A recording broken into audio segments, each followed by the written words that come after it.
I think, for us, success really it's come in a number of forms. I think refocusing on the customer and, spending a lot of time around the UX process. So doing sort of some deep user research studies when we're in the US and closer to our customers really helped us understand some fundamental things that were broken in our flow, which when we ratified, can't even speak, too tired, but when we fixed, we saw a dramatic increase in our conversion rate, and so then that gave us really strong momentum, which helped seal a deal with our funding with Excel, etc. So for me, I'm a big believer in that UX process of doing, look at your product in the hands of customers, look at competing products in the hands of customers. What can you learn? Are they doing something better than you are?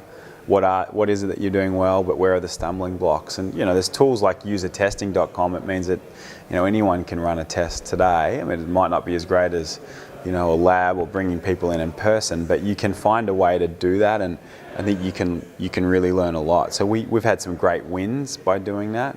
I think failures. I mean, there's a few lessons. I think we get stuff wrong all the time. It's difficult to talk about, but I think we probably didn't start spending on marketing soon enough, and one of the things that it's taken us a long time to catch up on is understanding acquiring customers through paid acquisition.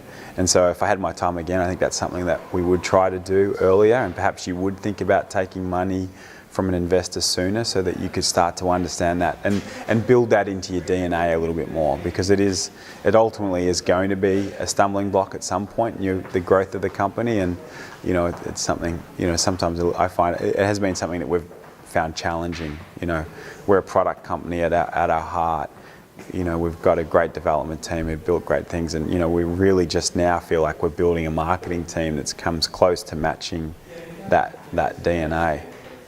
I think probably 12 to 18 months ago, I perhaps should start to think more about the organisational structure of the business and think, more about those HR things. I think we're a bit behind the 8 ball on some of that stuff today, and so it's something that I know I can catch up.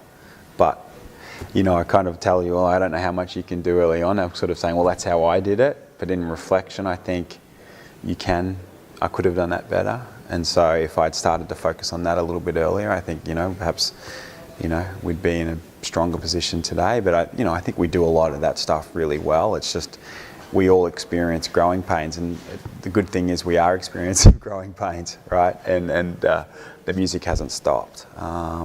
We got dragged internationally.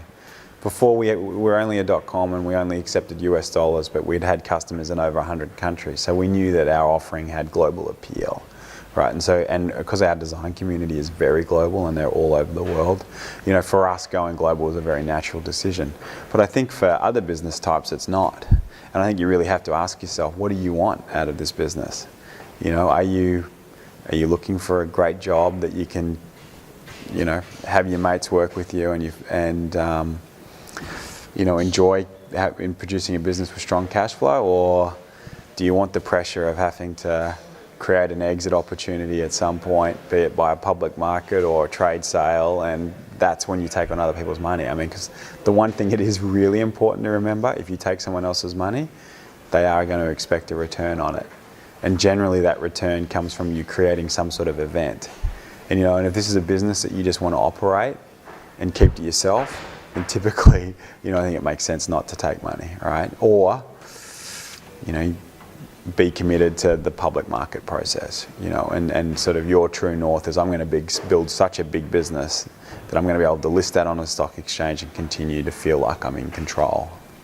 So.